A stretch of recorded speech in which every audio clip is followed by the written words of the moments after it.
Bonjour, vous êtes sur Décideur TV, c'est Lex Inside, votre rendez-vous consacré à l'actualité juridique et à l'actualité du monde du droit. Au programme de cette émission, on va parler révocation de la donation faite pour contourner la réserve héréditaire. On évoquera également la tokenisation des actifs et enfin on parlera des nouveaux enjeux en matière de propriété intellectuelle dus à l'intelligence artificielle. On commence tout de suite cette émission avec Caroline Emmerich, notaire chez KL Conseil. Caroline, bonjour. Bonjour Arnaud.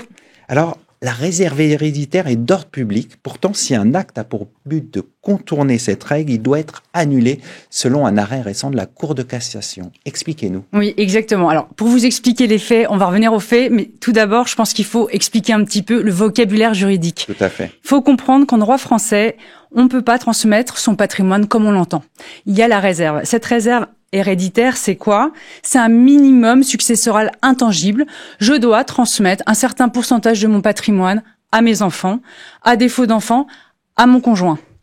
Donc, comment on calcule cette part de réserve? En fait, elle dépend du nombre d'enfants.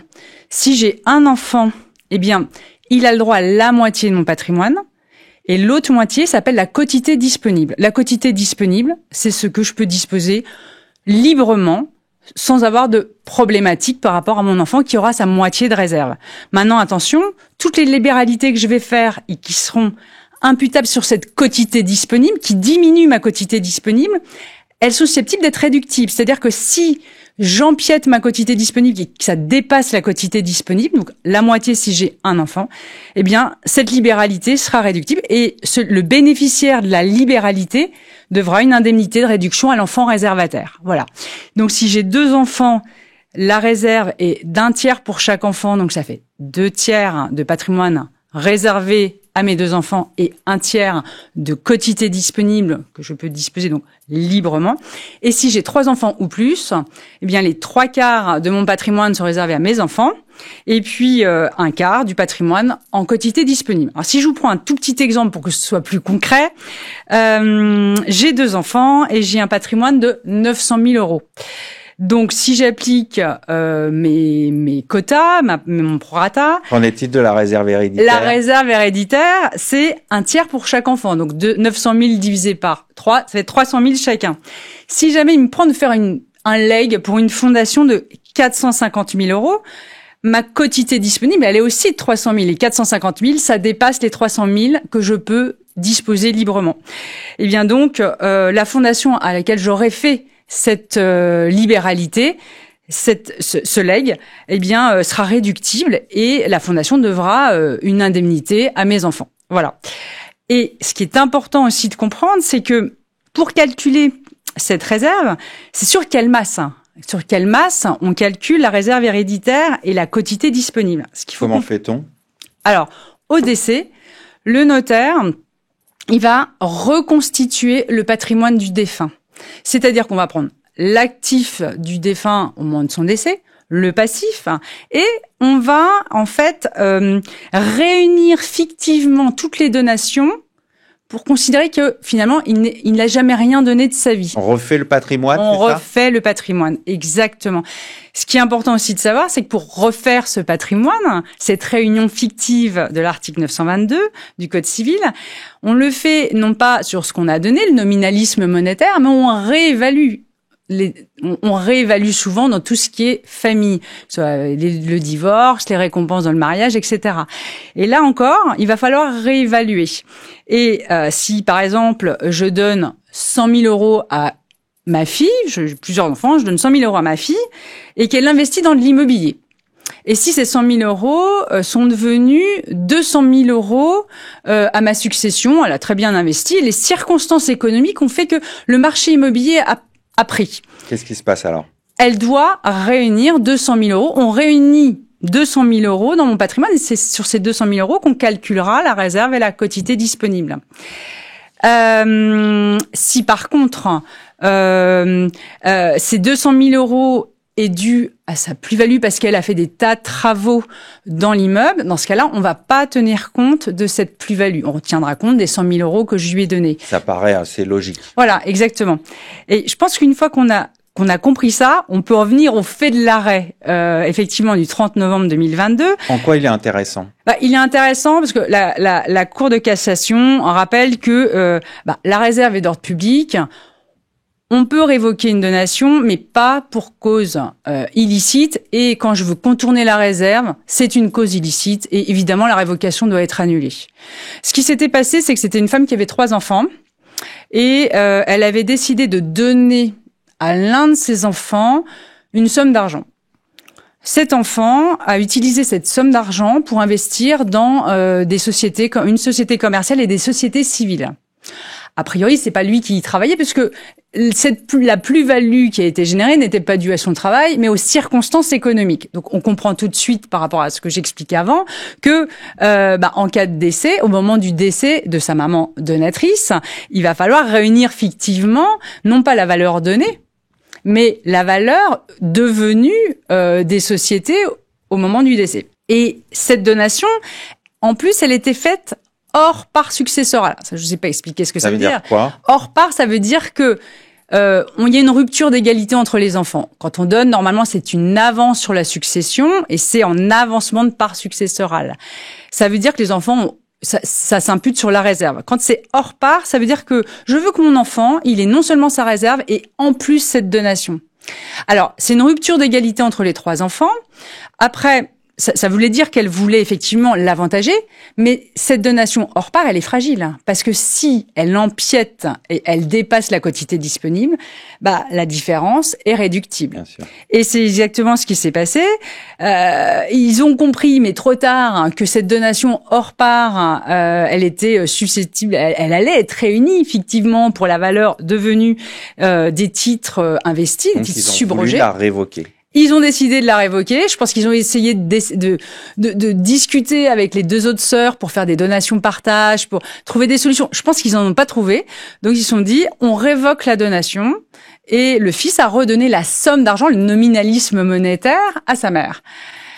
Ça marche pas comme ça. Et effectivement, une des sœurs, au moment du décès de la maman, a attaqué cette révocation pour nullité en disant, la cause est illicite. Je n'ai pas ma réserve puisque on va pas calculer la réserve sur ce qui a été donné, sur le nominalisme, mais en fait, il fallait calculer sur le devenir des titres, la subrogation, valeur subrogée des titres. Pour terminer brièvement, qu'est-ce qu'il aurait fallu faire pour éviter cette réunion fictive? Alors, plusieurs choses. D'abord, c'est vrai qu'on explique tout le temps qu'une donation, c'est qu'une avance sur la succession. Si elle est hors part, elle est fragile. Je pense que le notaire a dû expliquer tout ça. Si on veut aider un seul enfant et qu'on n'a pas les moyens d'aider tous les enfants, on peut déjà prêter.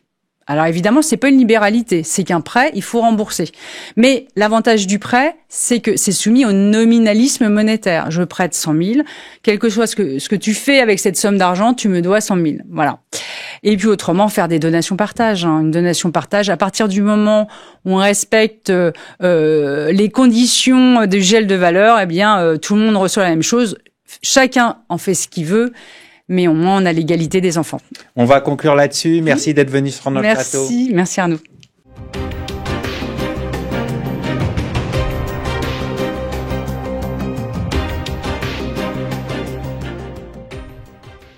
Vous êtes toujours sur Décideur TV, on poursuit ce Lex Inside, on va parler des nouveaux enjeux en matière de propriété intellectuelle suite à l'émergence de l'intelligence artificielle. Et pour parler de cette question, j'ai le plaisir de recevoir Vanessa Bouchara, associée fondatrice de Bouchara et Associés. Vanessa, bonjour. Bonjour Arnaud. Alors, l'intelligence artificielle peut-elle puiser dans des droits existants ? Alors, c'est une question qui est particulièrement d'actualité parce que on utilise tous aujourd'hui l'intelligence artificielle dans notre quotidien avec l'émergence de ChatGPT, Midjourney et la question de savoir si l'intelligence artificielle peut puiser dans des droits existants est assez centrale. La réponse, c'est non si les droits existants sont protégés au titre du droit d'auteur. Donc, si finalement il y a une création qui est protégeable, l'intelligence artificielle ne peut pas la mettre au profit de celui qui pourrait utiliser les services de l'intelligence artificielle. Alors, qu'en est-il des œuvres générées en tout ou partie par l'IA? Qui est titulaire des droits? Alors, lorsqu'une œuvre est générée par l'intelligence artificielle, il y a plusieurs configurations. La première, c'est on pose une question assez basique à l'outil on lui demande de concevoir une image d'ordinateur. Et finalement, on ne pose pas l'empreinte de sa personnalité en demandant cette réalisation. Parce que ce qui est important, c'est de savoir qu'est-ce qu'une œuvre protégeable et sur quoi on a une réelle valeur d'œuvre protégée au titre du droit d'auteur. Une œuvre protégeable, c'est une œuvre sur laquelle il y a une empreinte de la personnalité de l'auteur. Et une empreinte de la personnalité, ça veut dire que l'auteur exprime ce qu'il est, ce qu'il attend, ce qu'il perçoit avec sa propre vision dans une œuvre définie. Donc, s'il donne des instructions très neutres à une plateforme d'intelligence artificielle, je veux une image de camion rouge, finalement, il n'y a pas d'empreinte qui est perceptible dans la réalisation qui est réalisée sur la base de ces instructions.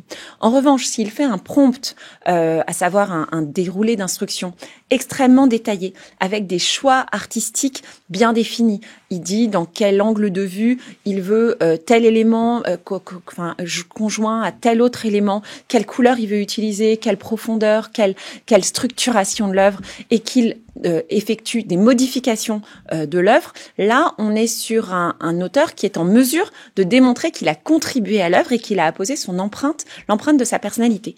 Et ce qui est intéressant, c'est que le Copyright Office américain a récemment fait des guidelines et a proposé qu'on ne traite pas de la même manière une œuvre qui sera 100% générée sur une base d'intelligence artificielle sans réel apport de l'utilisateur et une œuvre dans laquelle l'utilisateur finalement interagira avec l'intelligence artificielle. Alors, dans ce contexte que vous venez de décrire, comment bien protéger ces droits ? Alors, en France, une œuvre naît de la création et on n'a pas d'office d'enregistrement des œuvres comme aux États-Unis avec le Copyright Office dont je viens de vous parler. Donc, en France, il faudra être en mesure de prouver qu'on a créé à une date déterminée une œuvre avec une consistance définie. Et pour ça, il faudra, si on utilise l'intelligence artificielle, je pense que déjà, il faudra être extrêmement transparent sur le fait qu'on ait utilisé l'intelligence artificielle et il faudra conserver l'historique de ces requêtes, de ces prompts, des résultats, la manière dont on a interagi avec l'intelligence artificielle, la manière dont on a modifié l'œuvre, les différentes modifications qu'on a demandées à la plateforme et les instructions données. Et ce sera, à mon sens, une manière de prouver son apport, l'empreinte de sa personnalité sur l'œuvre. On va conclure là-dessus. Merci d'être venu sur notre plateau. Merci beaucoup. À bientôt.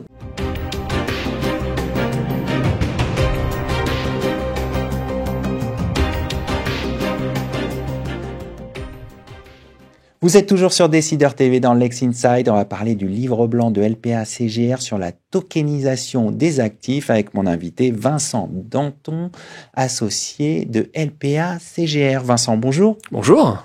Alors, pourquoi un livre blanc sur la tokenisation des actifs ? Alors, LPA-CGR est un cabinet qui couvre l'ensemble du droit des affaires. Et ce qui s'est passé, c'est que plusieurs avocats qui ont des pratiques différentes, la fiscalité, l'immobilier ou la réglementation, qui est mon métier, ont eu des questions sur une nouvelle technologie qui s'appelle la blockchain. La blockchain, c'est encore un peu abstrait aujourd'hui. Qu'est-ce que c'est ? Imaginez un grand livre ouvert sur une table et 10 personnes autour et on ne modifie ce livre que si les 10 personnes autour, 1, sont d'accord et 2, une fois qu'on est d'accord, l'ont consigné elles-mêmes. Ça veut dire quoi ? Ça veut dire que c'est rapide. C'est infalsifiable et on peut imaginer beaucoup de choses avec cette technologie. On peut y faire circuler des actifs et quand on dit tokenisation, token en anglais ça veut dire jeton, vous encapsulez un droit, un instrument financier et vous le faites circuler sur cette blockchain. Et ça donne tellement lieu à de problèmes juridiques que comme tout médecin de services différents, on s'est tous posés, on a écrit un livre pour un peu écrire une espèce de vade-mecum que nos clients demandaient. Pour comprendre, quel est l'enjeu de la tokenisation des actifs ? Alors c'est une très bonne question. Quand j'ai eu mes premiers dossiers sur le sujet, je me suis moi-même posé la question. Le plus dur, c'est pas tellement la réglementation, c'est de comprendre la technologie. Un exemple qui m'a permis de comprendre, imaginez, vous avez une action dans un compte français et vous voulez transmettre cette action dans un compte allemand, tenu par 2 banques différentes. Si vous utilisez un système de règlement livraison classique, ça va vous prendre 2 jours et vous allez devoir payer 2 banques teneuses de compte. Avec la blockchain, comme ça est rapide et c'est infalsifiable, ça va vous prendre, allez j'exagère, 2 minutes et ça va vous coûter 1. Du coup, les clients qui voient qu'un actif circule beaucoup plus vite vont se dire qu'on peut faire beaucoup de choses. Vous pouvez mobiliser un actif, vous pouvez obtenir du financement, investir, et c'est là qu'on entre en jeu avec la réglementation. Alors justement, suite à l'affaire FTX, il y a un besoin de réglementation qui se fait sentir. Expliquez-nous. FTX, pour replacer les choses dans le contexte, c'est une affaire de fraude. C'est pas tellement la blockchain qui est en jeu. C'est un peu comme l'affaire Madoff. Vous y avez FTX, c'est quoi? C'est une plateforme d'actifs. Des gens comme vous et moi donnons de l'argent pour acheter des cryptoactifs et les échanger. Le directeur de FTX avait récupéré l'argent de vous et moi et avait un peu joué dans des placements hasardeux. Et le jour où il avait fallu rendre l'argent, il n'a pas pu. Donc c'est vraiment une fraude et un comportement abusif qui a rien à voir avec la blockchain. Donc pour vous, c'est pas le marché qui est en cause? Non, c'est un problème de comportement. Après, le législateur français et européen l'avait un petit peu anticipé. FTX, c'est l'an dernier. Le législateur français, il a mis les choses en place en 2019. Il s'est dit, je vais faire deux choses comme pour les instruments financiers. Je contrôle l'émetteur. N'importe qui ne peut pas émettre des bitcoins ou des jetons. Et après, je contrôle l'activité. Si vous avez une activité autour des bitcoins, vous êtes un coffre-fort, vous allez chercher des jetons, vous allez être réglementé. Donc c'est un peu le but qu'a fait le législateur français. Le législateur européen est allé encore plus loin. Il s'est dit il y a deux types de jetons. Il y a ceux, c'est comme un bitcoin, c'est adossé à rien, c'est pas garanti. Si c'est adossé à de l'euro, vous avez des risques systémiques. Si vous pouvez pas rendre l'argent, vous avez beaucoup de risques en cascade et la réglementation européenne elle va être plus lourde, mais va surtout accroître les règles de gouvernance pour les émetteurs. Alors on voit que le cadre juridique est en train de se structurer. Est-ce qu'il est appelé à évoluer avec les évolutions de ces technologies? Oui. Alors déjà, la loi française, elle existe. Elle va être progressivement remplacée par un règlement européen. Un règlement, c'est pas une directive, c'est d'application directe. C'est le règlement MiCA, c'est ça? C'est tout à fait, c'est le règlement MiCA. Il est censé être voté ce mois-ci pour rentrer en vigueur, je pense l'an prochain. Après, le législateur européen, il a pris son temps. Alors, il a eu une bonne idée de regarder ce qu'a fait le législateur français. Il a pris la même posture. Je contrôle l'émetteur, je contrôle l'activité. Il a beaucoup réfléchi au modèle économique. Et ce qui arrive, c'est que c'est quelque chose d'équilibré.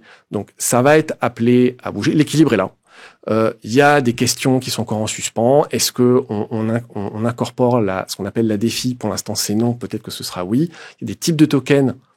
On ne sait pas encore si ça va rentrer. Le mot à retenir, c'est technologically neutral. C'est-à-dire qu'on fait un règlement avec des concepts suffisamment abstraits pour faire rentrer les concepts existants, les concepts futurs en principe. Si vraiment la technologie change, mais je pense qu'elle est mûre, on réécrit un règlement, mais c'est pas l'idée. Pour terminer, quelles sont les conclusions de votre livre blanc? Les conclusions du livre blanc, c'est que la technologie, elle est mûre. La réglementation, elle n'a pas toujours un train de retard, elle est mûre. Le législateur français et européen, ils ont pris le parti de l'équilibre. Donc, ils ont mis beaucoup de temps à le faire. Et aujourd'hui, c'est pas quelque chose de punitif comme aux États-Unis. On va se dire, un token, c'est comme un instrument financier et on pénalise tout. C'est pas non plus open bar dans certaines juridictions. Le mot d'ordre, c'est équilibre. Les conclusions, c'est que la technologie est mûre. La réglementation, elle est mûre aussi. Et nous, on accompagne beaucoup nos clients dans des environnements disruptifs. On est très preneurs et on est aussi prêts. On va conclure là-dessus. Merci Vincent. On en sait beaucoup plus maintenant sur la tokenisation des actifs. Merci beaucoup.